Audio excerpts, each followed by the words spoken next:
If you got started into investing in the public market, you probably heard the term bonds. What are bonds? Well, let's start from the basics. You probably borrowed money a time or two in your life, either just $5 from a friend for your morning coffee or by taking a mortgage on a house.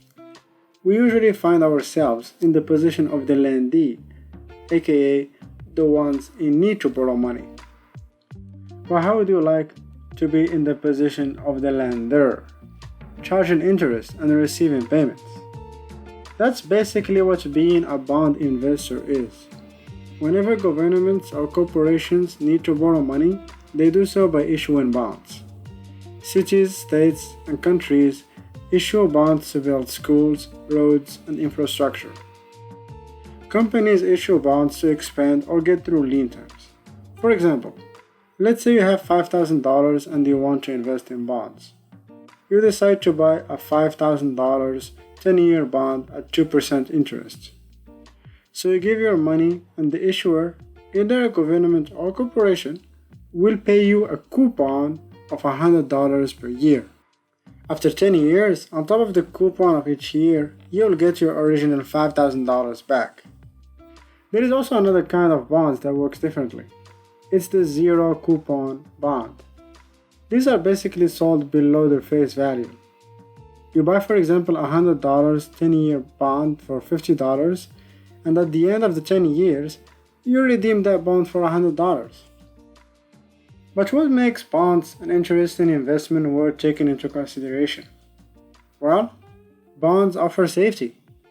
When you invest in bonds, you are guaranteed to get your money back and interest promised. By default, bonds are perceived as a safe investment. However, while they are way less riskier than stocks, bonds are not 100% risk-free. Risks in bond comes in two forms: issuer default or market changes. Issuer default is when the corporation or government that issues the bond is unable to pay back the interest or principal of the bond. Like when Argentina defaulted on $20 billion worth of debt obligations on July 30, 2014, after failing to make a $539 million interest payment. The risk of this happening depends on the issuer's credit rating, from AAA on the low risk end to subprime or junk bond on the riskier side. But some investors do like bonds with low ratings. Why? Higher interest. It's a known fact all around the financial world. The higher the risks, the higher the possible returns. The same applies to bonds too. On average, subprime or junk bonds with low credit ratings pay 6 to 8% more interest than bonds with good grades. It can even reach extreme cases where bonds can pay interest above 100% per year. Keep in mind, these kind of bonds will be offered by corporations and institutions on the edge of solvency. Unless you are okay with losing money, don't gamble too much on these. The second way your bond may lose value is due to the bond market itself.